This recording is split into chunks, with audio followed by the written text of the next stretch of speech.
So it all started like one night I was like talking to my girlfriend on a video call. Like while talking to her, मैं सो गया. अचानक से 15 minute बाद मेरी आँख खुली. Like I hear her shouting my name and वो ऐसे रो रही थी वो कॉल पे. मैं अचानक से उठा 15 मिनट बाद. मैंने पूछा उससे कि हुआ क्या, एंड उसने बोला कि you are talking to someone. मैं 15 मिनट से तेरे को बुला रही थी और आवाज लगा रही थी, बट तू सुन नहीं रहा था और तू किसी से तो कुछ बात कर रहा था और मेरे को समझ में नहीं आ रहा था. And that's the moment that it all started. You are listening to The Chupacabra Show.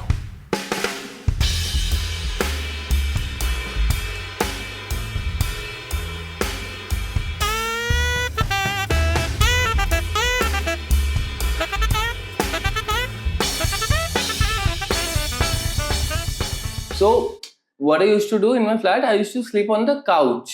Okay, sometimes in the hall, I used to sleep on the couch. This incident happened on the couch itself. फिर उसके बाद मैं उसी हफ्ते में ही मैं वापस से वही काउच पे सो रहा था और उसके बाद मुझे एक ड्रीम आया. सो सबसे पहला ड्रीम मेरा ऐसा था कि मैं मेरे उसी फ्लैट पे हूँ, मैं बैठा हुआ हूँ, मेरे साथ मेरा एक दोस्त भी है और उस फ्लैट में एक मगरमच्छ है.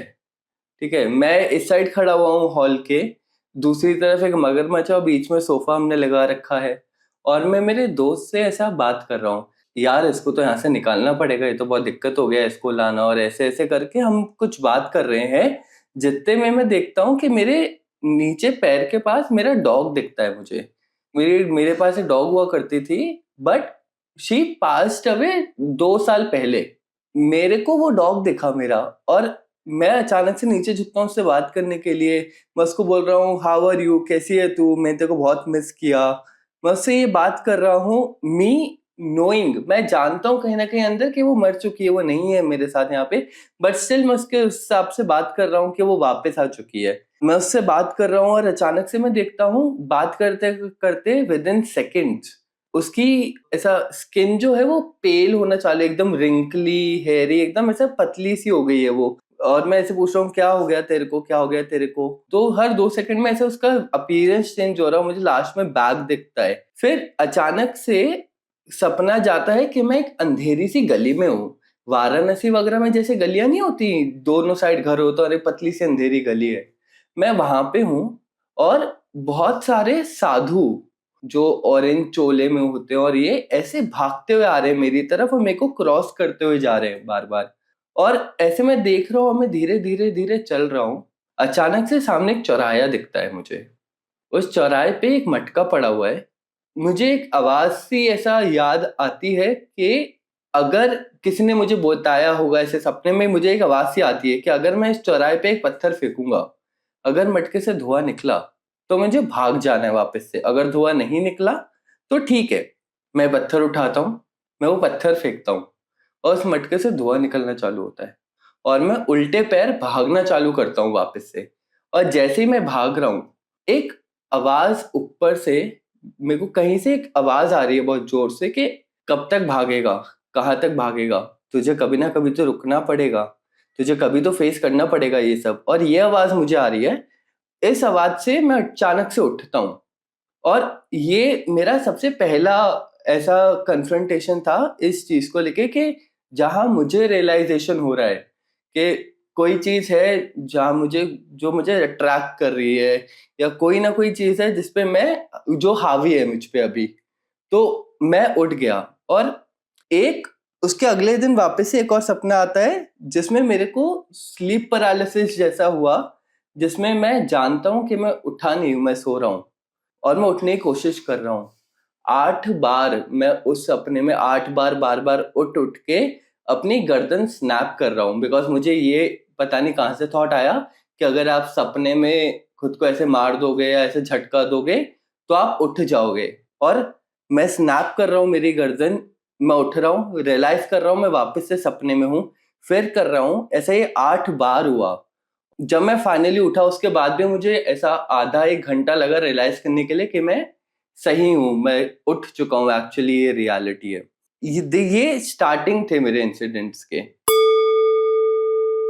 अच्छा, ये द बिग इवेंट नहीं है? नहीं, ये बिग इवेंट नहीं है, ये मेरे इंसिडेंट्स के स्टार्टिंग थे जब मेरे साथ ये सारी चीजें होना चालू हुई। तो मैंने सोचा ठीक है, बुरे सपने हैं। मुझे लगा ये हॉल जो है, शायद हॉल में सोता हूँ इसलिए ऐसा हो रहा है और कोई रीजन नहीं होगा एज सच। और उस मोमेंट से फिर मुझे ऐसा हो गया कि मुझे अकेले रहना में बहुत दिक्कत होने लग गई, मुझे अंधेरे में रहने में बहुत दिक्कत होने लग गई। तो मैं उस महीने लाइट बंद करके तक नहीं सोता था। मैं पूरे महीने ऐसा लाइट चालू है, कोई ना कोई, अगर कोई मेरे साथ है तो मैं ठीक हूँ, अगर कोई नहीं है मेरे साथ रात को सोते समय, मेरा दोस्त जो मेरे साथ रहता था वो है या कोई भी, तो मैं सो नहीं पाता था। एक अलग सी चीज जो एक और होती थी, जो मैंने पूरे ओवरऑल मेरे सपनों में नोटिस करी है, दैट मेरा जो सपना होता था ना, वो 15 मिनट में होता था। और मैं हमेशा, चाहे मेरे को कितने भी बुरे सपने क्यों ना आए, मैं हमेशा 15 मिनट में उठ जाता था।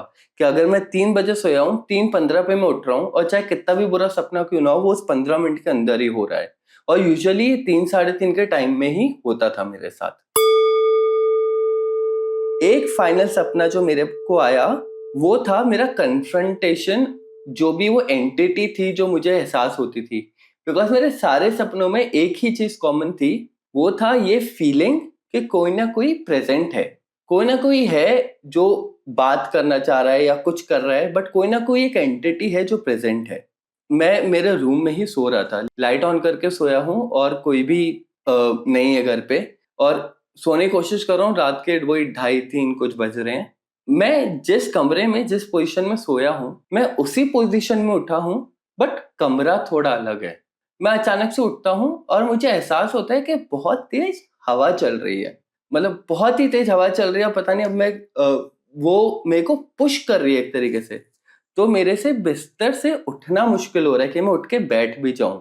मैं अपने हाथ पैर को हिला के जैसे तैसे कोशिश करता हूँ कि मैं बिस्तर पर उठ के बैठूं, बट उतने में ही मुझे एहसास होता है कि कोई चीज है, उसने मेरे पैर पकड़े हैं नीचे से और मेरे पैरों को हवा में उठा दिया है। और हवा में उठा के मैं उस बिस्तर पे ही मेरे सिर के बल ऐसा गोल गोल गोल गोल घूम रहा हूँ, और मैं खुद को कंट्रोल करने की कोशिश करता हूँ। मैं 2-3 चक्कर के बाद पूरी मेरी चद्दर जो है वो हवा में ऊपर उड़ रही है, पंखे पे जा रही है, इधर उधर हो रहा है। मैं बिस्तर की चद्दर पकड़ता हूँ, मेरे गद्दा पकड़ता हूँ, और मैं खुद को नीचे पुश करता हूँ, और मैं कोशिश करता हूँ कि मेरे पैर जमीन पे टिक जाए और मैं खड़ा हो जाऊं। जैसे ही मैं जमीन पे खड़ा होता हूँ, मैं बिस्तर की लेफ्ट साइड से उतरा हूँ, अचानक से वो हवा मुझे सामने पुश करती है, सामने से फिर राइट में बिस्तर के सामने से पुश करती है, फिर बिस्तर के राइट हैंड साइड पे अंदर पुश करती है। ऐसे करके उस हवा ने मुझे बार बार बिस्तर के एक कोने से दूसरे कोने पे पुश करा है। और मैं ये कोशिश कर रहा हूँ कि पकड़ लूं, मैं रुक जाऊं, बट वो कंट्रोल नहीं कर पा रहा हूँ मैं मेरी बॉडी। या तो कोई मुझे खींच रहा है या कोई मुझे धक्का दे रहा है, बट मैं रुक नहीं पा रहा हूँ उसे एक जगह। जैसे तैसे करके मैं बिस्तर का जो सर होता है, मैं उसको पकड़ लेता हूँ, और उसको पकड़ने के बाद भी मुझे रियलाइज हो रहा है कि कोई मुझे खींच रहा है बहुत जोर से और फेंकना चाह रहा है इधर से उधर। ये मेरा सपना यहाँ पे जाते जाते कट टू, मैं खुद को एक हॉल में पाता हूँ। हॉल पूरा वाइट हॉल है, और मैं उस हॉल के बीच में खड़ा हुआ हूँ। मुझे रियलाइज हो रहा है कि ये मेरा सपना है। मुझे रियलाइज हो रहा है मेरे साथ एक महीने में कितने सारे बुरे सपने हुए हैं, और मैं उस सपने में बहुत ज्यादा अवेयर हूँ कि ये अभी भी सपना है और यहाँ पे कोई ना कोई है। तो मैं उस सपने में चिल्ला रहा हूँ कि आज तो कौन है, तुम बाहर आ जाओ। मैं आई एम ट्राइंग कि मैं उस चीज से, जो भी एंटिटी है, उससे बात करूं। तो मैं चिल्ला रहा हूँ कि आज तो कौन है, बाहर आ जाओ, बहुत हो गया है, अब और नहीं सहा जा रही है। ऐसे करके मैं उस चिल्ला रहा हूँ एंटिटी पे। और अचानक से मैं देखता हूँ एक दीवार है छोटी सी, उसके पीछे मुझे कोई दिखता है। मैं भाग के जाता हूँ उस दीवार के उधर, जो भी दिखता है मैं उसका हाथ पकड़ के ऐसे खींचता हूँ, और मुझे मेरी एक मासी दिखती है। अचानक से मुझे वो मेरी मासी की शक्ल दिखती है। मैं उसमें भी शॉक नहीं हो रहा हूँ कि ये मेरी मासी क्यों है यहाँ पे, क्या नहीं है।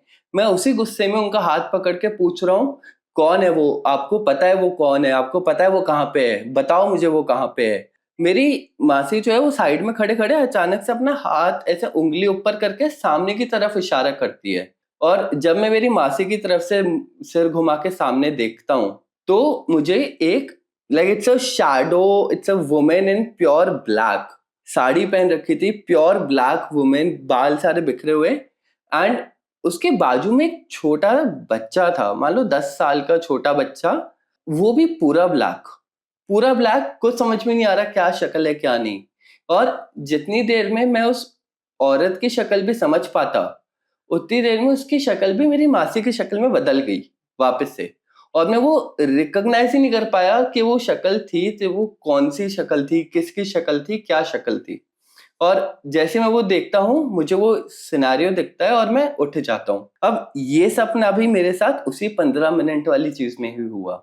ये सपना आया, इस सपने के बाद ऐसा पॉइंट आ गया मेरे लिए कि मैं डर गया था, because this is the first time कि आपके साथ सपने आते हैं, बुरे सपने होते हैं, जो भी होता है, डरना तो है ना। आप ऐसा बुरा सपना सोच के छोड़ देते हो, बट ये कन्फ्रंटेशन मेरे लिए बहुत ज्यादा स्केरी हो गया।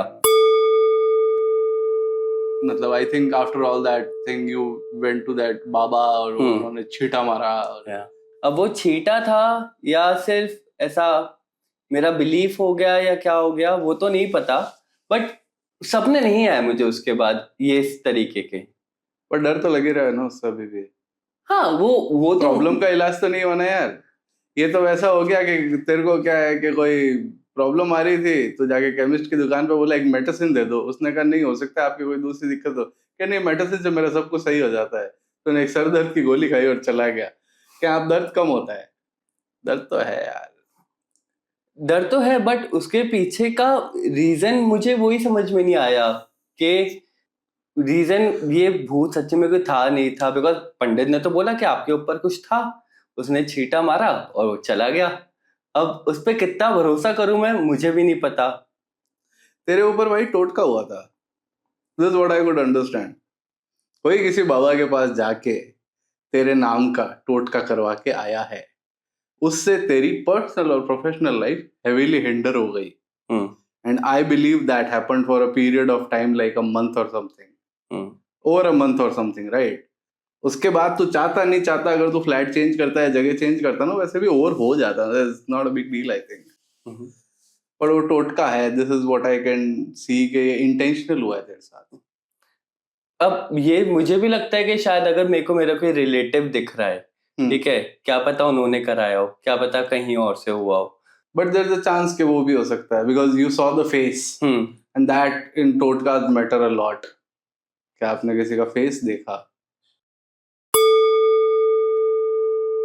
तो मेरे एक फ्रेंड की स्टोरी सुनी है, जिसने उसने बोला है कि उसका जो एक घर है जहाँ पे उसके पेरेंट्स रहते हैं, उस घर में ही ऐसी कोई एंटिटी है।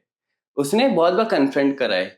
एक बार वो रात को 2-3 बजे पानी पीने के लिए अपने रूम से निकल के किचन में गई, और उसके घर में एक डॉग है, और वहां काउच पे जब वो बाहर आई तो उसको लगा उसका डॉग बैठा हुआ है काउच पे। अब वो उसको बोल रही है कि तेरे को सोना नहीं है क्या, जाके सोना कमरे में, ऐसे क्यों बैठा हुआ है। वो फिर किचन में गई, उसने पानी पिया और वो कमरे में जाके सो गई। अगले दिन वो सुबह अपने पापा से बात करते हुए ये बोलती है कि ये बाहर क्यों छोड़ दिया था इसको। और पापा बोलते हैं कि ये तो कमरे में हम लोग इसको बांध के सोते हैं, ये कल रात को पूरे टाइम कमरे में था, तेरे को ऐसा क्या दिख गया बाहर। और उसको यही दिखा था कि उसको आंखें दिखी, उसको एक्चुअली लगा है कि कोई काउच पे बैठा हुआ है। और ये इंसिडेंट उसके साथ 2-3 बार हुआ है उसके खुद के घर में। ये दिखते उनको है, ज्योतिष वाली लैंग्वेज में बोला तो गण कमजोर होते हैं जिसके। और ऐसा नहीं है कि हर चीज आपके लिए खराब होती है। मतलब अगर वो अगली जो एंटाइटी है ना, ये इस पे वो वाला फॉर्मूला काम करता है कि जितना इंसान जानवर से डरता है, उससे कई ज्यादा जानवर भी इंसान से डरा हुआ होता है। तो ये वाला फॉर्मूला वहां पे भी काम करता है कि कई बार एंटाइटीज आपसे डरी हुई होती है कि ये क्या एक्शन ले लेगा, because even they don't know how much spiritually awakened you are that you can fight it और not. And this is all about spirituality. बट आपका स्पिरिचुअल अवेकनिंग आपके एनवायरनमेंट को भी तो अफेक्ट करता है कि अगर आप इतने स्पिरिचुअली अवेकन हो, वो चीजें आपके एनवायरनमेंट में अफेक्ट ही नहीं होनी चाहिए, आनी ही नहीं चाहिए। नहीं नहीं नहीं, environment is not just consist of air, water and all these things ना। environment is much denser than that। मतलब बहुत सारी चीजें हैं like, and these are all those things scientifically we know through के physical plane में, and in my understanding के spiritual plane भी है, और वहां पे क्या क्या एग्जिस्ट करता है उसकी नॉलेज हमें बहुत बहुत कम है। बट अगर अपन किसी मंदिर जैसी जगह की बात कर रहे हैं, मंदिर में ऑलरेडी इतना स्पिरिचुअल अवेकनिंग है, वहां का एनवायरनमेंट ऐसा है कि वहां पे एंटिटी आएगी ही नहीं। ऐसा जरूरी नहीं है। हिंदू मंदिरों में मानते हैं ये कि जब भी कोई गुरु पूर्णिमा या बड़े फंक्शन का खाना होता है ना, 7 एंटाइटीज आती है and they are there. They will come as a human form or anything. They will come there, they will eat the food, they will attend the bhajan, they will do that and they will just go away peacefully. They come and attend because आपने किसी भगवान का या किसी का आह्वान किया है, तो वो उसकी रिस्पेक्ट में आता है. सेकंड एपिसोड में या थर्ड एपिसोड, जिन वाला जो एपिसोड आने वाला है, आई थिंक क्या आ गया होगा, आई डोंट नो, ठीक है, उसमें एक बंदे ने लखनऊ के खंडरों में जिन देखे थे जो नमाज पढ़ रहे थे मस्जिद के अंदर. So what I'm trying to say here is कि there is a positive side and there is a negative side as well. Plus entity जरूरी नहीं है कि आपके ऊपर हावी होना चाहती है, ये भी हो सकता है कि वो आपसे डरी भी हो.